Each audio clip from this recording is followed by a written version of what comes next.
From the School of Journalism and Broadcasting at Western Kentucky University, I'm Brendan Ward with tonight's Revolution 91.7 Platform Report, where we hear from you and the community about problems and issues facing the Bowling Green area. The Deferred Action for Childhood Arrivals program is currently brought up in the U.S. Because of DACA, undocumented immigrants were able to come to America illegally for temporary stay. President Donald Trump has ended DACA. There is still a large amount of DACA recipients still in America and are worried about their future here. The U.S. is no longer allowing undocumented immigrants to enter the country illegally. WKU reporter Reece Vinson went on campus to ask students if they actually know the meaning of DACA and what it stands for. Many DACA recipients are currently attending college while working to pay for their education legally with a permit. However, because the Trump administration recently repealed the legislation, those students enrolled are left with concern for their academic futures. A question has now been raised on support from students not involved with DACA. Many scholars are unaware of what the act is or its purpose. What is DACA? What? Geico? GACO? I have no idea. DACA, right? Deferred Action of Children of America. It's close to that. Deferred Action Child America. Something like that. I'm in that direction. I know it's in that direction. Domestic abuse. No. I don't know the rest of the words. Awareness. Something. For more information, visit www.uscis.gov/DACA 2017. That's www.uscis.gov/DACA 2017. For News 91.7, I'm Reece Vinson. Thank you, Reece Vinson, for that report.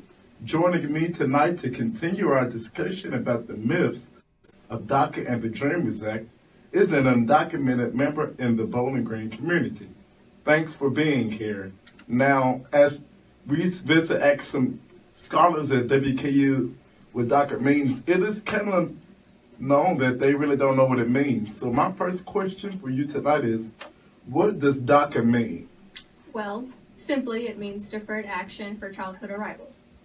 Okay, and now can you describe your experience of coming to this country for the first time as an undocumented immigrant, and how was that?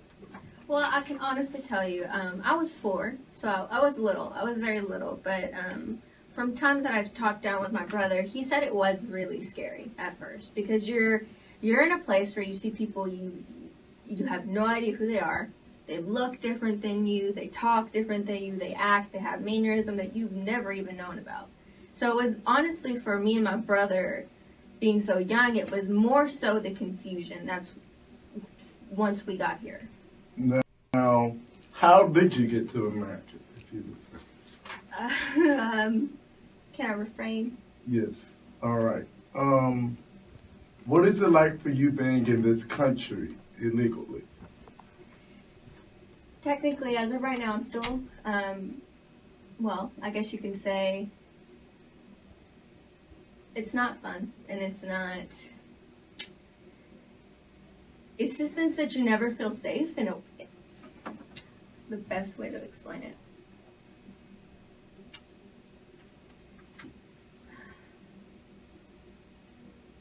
Before, when I had DACA, I'm a very uniform person, structure, focus. That's always been me, right? Not knowing what is going to happen in a few months, it's hard for me just because the structure's always been there. I knew what I wanted to do. I was going to school. I was taking the right steps. I was going to make sure that the dream that I wanted for myself was going to happen because I worked for it. Being quote-unquote illegal makes me feel stuck, and that sucks. But you work through it. Okay, now, do you have any specific fears of being here illegally? Not getting to finish my education. All right. When you are out doing your daily activities involving work, like grocery shopping and school, etc., what are some of the stereotypes others have about you, or what are some of your interactions with people?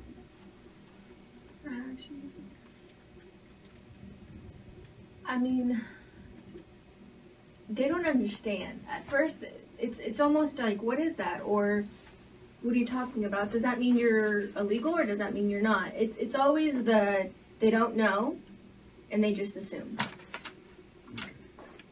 Now, President Donald Trump and Attorney General Jeff Sessions called DACA unconstitutional.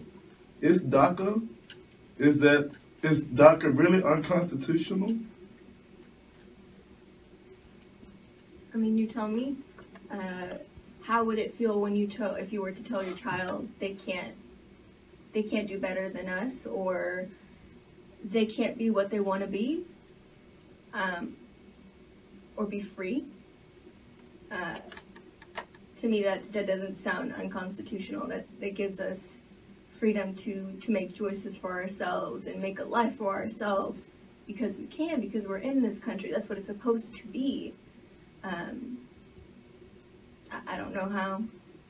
I wish I knew I wish I knew. Yes. Since President, there is a myth that DACA recipients use all government resources and don't have to pay for anything. Is that true? Completely 100% incorrect. I get no federal aid. I get no state aid. I can't do government issued loans. It's all me. It's the money that I work for, or it's the money that my parents have helped me. But no, nothing is given to us. We work for every single thing we have. Now, under President Barack Obama first came up with this bill, how did you feel? I felt like, honestly, it was the best thing that I've ever heard, because at that point in time, my brother had actually moved back to Mexico after he graduated high school because of that simple reason that he didn't know what he was going to do next, because it was hard to go to school and it was obviously impossible to get a job.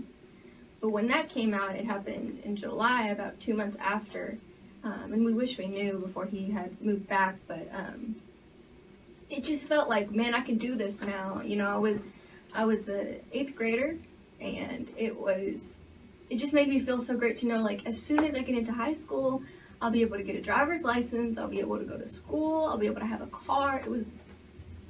It opened up so many doors that I never thought I would have. All right. We will be back with more from the member of the undocumented community about the myths of DACA when we return from the station break. From the campus of WKU, you are listening to WWHR Revolution 91.7. I am talking with a DACA recipient about the myths of DACA. And now, do you have an American dream? American dream? Well, everyone does.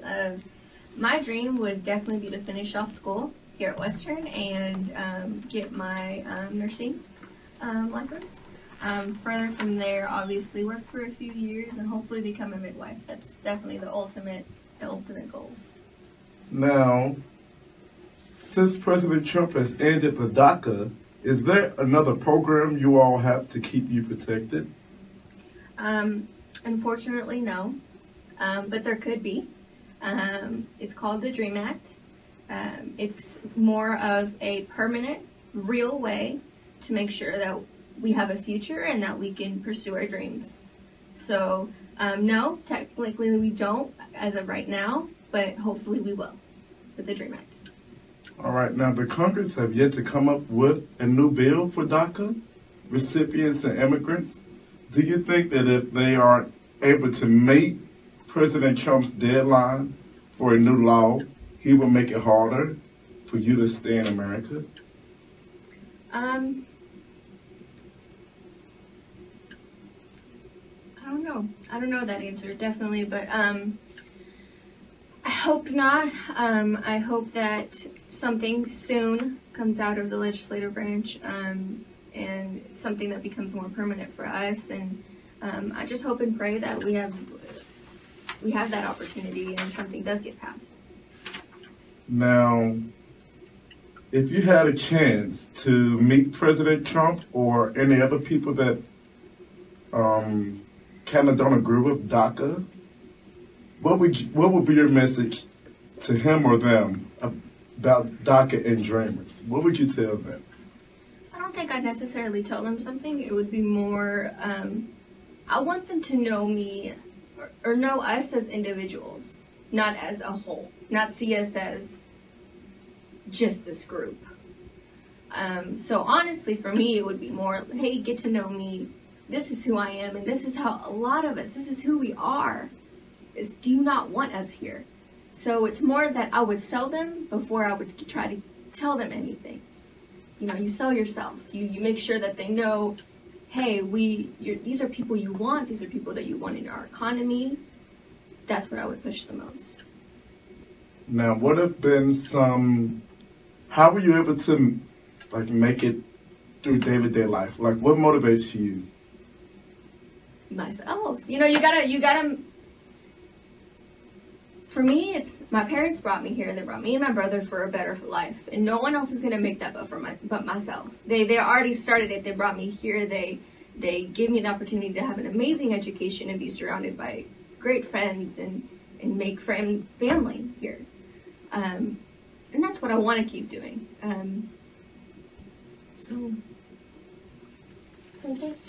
Now you're here studying nursing. What do you plan to do after college? Hopefully, be a traveling nurse for a couple of years while I'm in school to be a midwife. That's hopefully the plan. Now, do you plan to go back to take what you learned from America and take it back to your own country that you were born in? As much as Mexico, which is where I'm from, as much as Mexico is my home, this is home. I feel like so much has been given to me here that there's nowhere else I want to go. You know, this is where I want to continue my career. All right.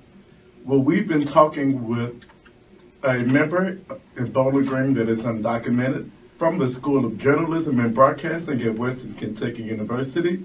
I'm Brendan Ward with today's Revolution 91.7 platform report, where we hear from you and the community about problems and issues facing the Bowling Green area.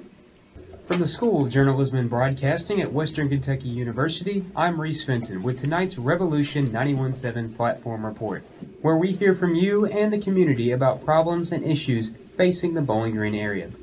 An issue that is dominating political conversation in the United States right now is the Deferred Action for Childhood Arrivals, or DACA. Former President Barack Obama issued an executive order in 2012 that allowed young, unauthorized immigrants to have temporary citizenship. However, the President administration recently repealed the legislation, leaving questions regarding the future of those enrolled, often referred to as Dreamers. Nearly 690,000 immigrants are currently enrolled in DACA. President Donald Trump is pushing to grant Dreamers legal status by March of next year. WKU reporter Brendan Ward spoke with the community about student involvement with public support for Dreamers. Many students have participated in organized marches, written letters to the editor and White House, and have made calls to their U.S. representative or senator. On September 5th, 2017, President Donald Trump rescinded former President Barack Obama's era program DACA that allowed young undocumented immigrants to stay in the United States without going through the immigration process. Western Kentucky University student and DACA advocate Francisco Serrano hosted a DACA and Dreamers march on the same day as President Trump rescinded the act. El pueblo está presente. This translates to, it can be seen, it can be felt, the community is here. El pueblo está presente. Se ve, se siente, el pueblo está presente. WKU students shouted slogans to ensure the rights of Dreamers. Congress has yet to create new legislation regarding immigration policies. President Trump said if Congress doesn't come up with an immigration bill, he will take action on it himself. For News 91.7, I'm Brendan Ward. Thank you, Brendan Ward, for that report. Joining me tonight to continue our discussion about DACA is Professor Fabian Alvarez, who is the advisor for HOLAS here at Western Kentucky University. Welcome, Fabian. Glad to be here. Thanks. All right, we're going to jump right into it. Sure. So, what's your background? How are you involved with Hispanic students here on campus? Well, I work in the English department. That's my primary job. And I am the advisor for HOLAS, which is the Hilltopper Organization of Latin American Students. Okay. So here at Western. And we've had this organization in different iterations over the last decade, but sort of had a resurgence of the students in 2007. So I'm the advisor, to put it short. Yeah. That's awesome. I haven't heard of HOLAS, but it's nice to learn about it. Well, we're not doing a good enough job of advertising all the wonderful things we're doing. Oh, I wouldn't say that. I'm sure you're just fine. So, my next question, what is the mood of these students after recent news regarding DACA? Well, I guess as some of your listeners probably just heard, and you felt some of the emotion that the previous guest had, and a lot of the emotions run from fear, which is what she expressed, right. A lot of disappointment. Some people are just, it is what it is, and so you have a range of reactions. Some have been living in fear their entire lives, so not a lot has changed for them. And many are still hopeful that we'll pass some legislation to provide some permanent status for them. And that's understandable, especially college students. Absolutely. They want a way to finance their education. That's important.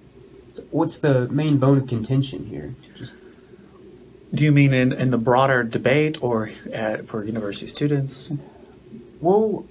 We'll do for university students. We'll keep it local. Well, I guess it weaves in with the larger conversation. A lot of them, well, not all of them, all of them. I mean, I can't say a lot of them. It's because of all of them. As the previous guest expressed, have these dreams to have the American dream, and we all talk about it. We grow up dreaming about it, and they want a piece of it too. And the reason why they want a piece of it is because they've been here for their entire lives, from the age of 4 on for some people. And you can imagine that if you were in a country since the age of 4 and you are roughly 18 or 19 years old, you can understand how you would feel that that's your world, that's your country, it's your home. Exactly. And they just want to be part of the fabric. And they have that right. And I believe they do. Yes, I do. Okay. So we do have DACA students here at WKU, is that correct? That is correct. Okay. Do you think the university is doing something to protect DACA students? I can't speak directly to that. That's fine. I can say that the university offers a supporting environment, and they do what they can within their means to help these individuals. Of course. They do have a right to attend school here, and they're like anyone else that would be attending here. They have protections, and so the university upholds those protections for them. So. All right. Do you think there are any intentions of action from the university in the future? I can't speak to that. I work in the English department.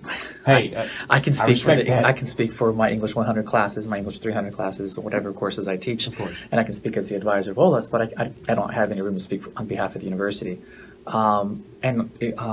The truth is, though, I don't have any information to offer, even if I and that's completely did. Okay. So, but I don't know. I mean, my hope is that what will happen is that the government will, in my mind, get its act together and pass some legislation, pass the DREAM Act, and provide an opportunity for these individuals to get permanent status here in the United States. A real quick thing that I want to add as far as the whole conversation is that this debate has been going on for many years.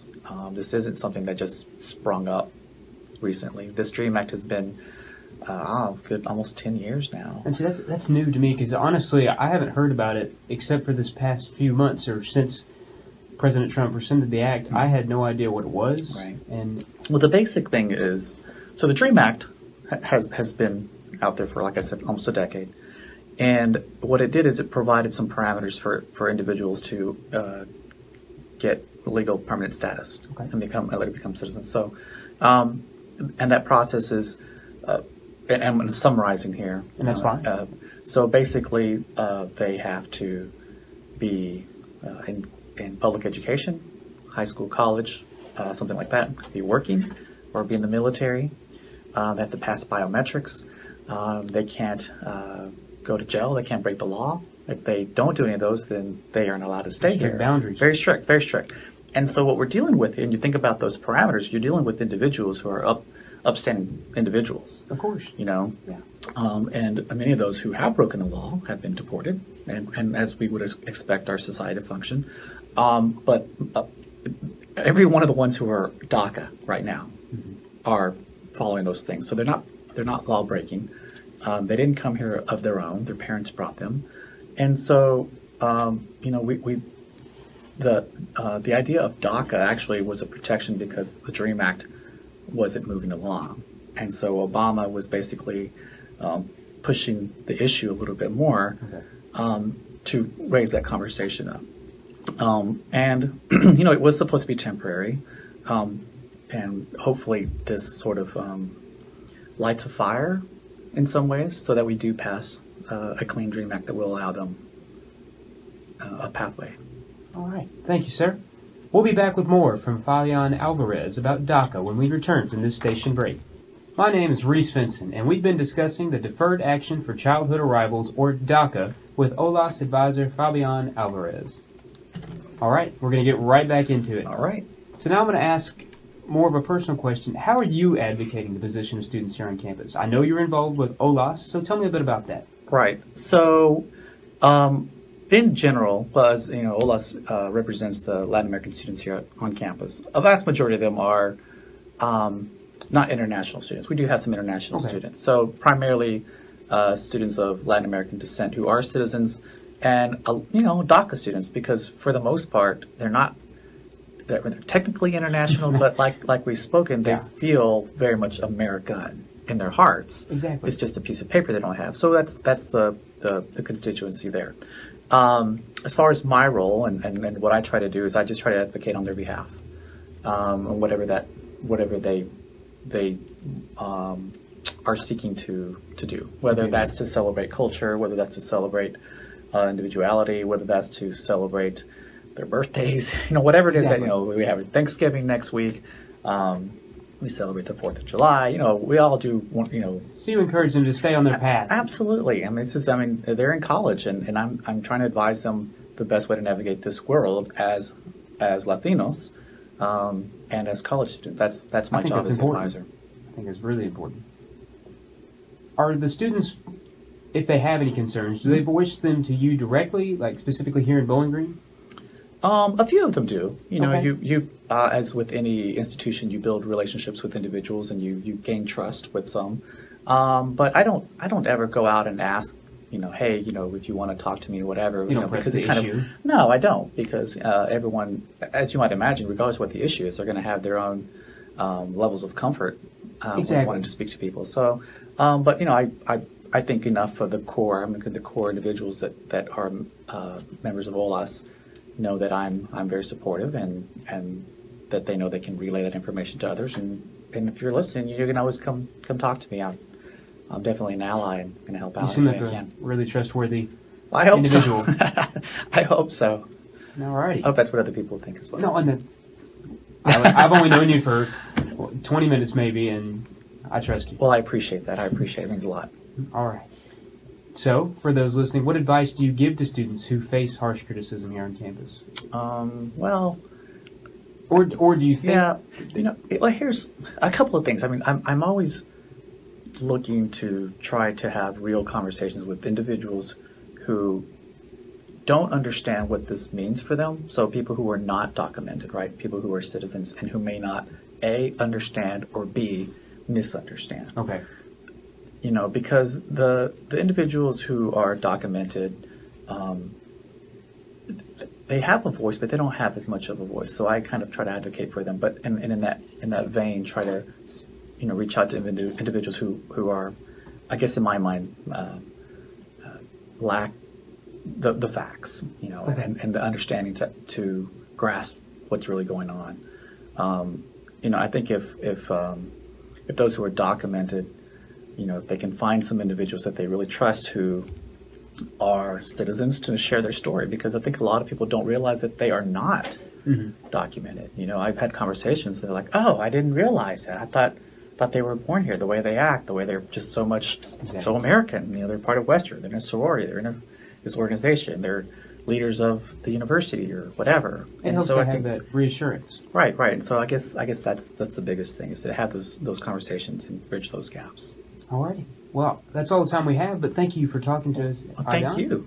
We've been talking with Fabian Alvarez about DACA from the School of Journalism and Broadcasting at Western Kentucky University. I'm Reece Vinson with today's Revolution 91.7 Platform Report, where we hear from you in the community about problems and issues facing the Bowling Green area.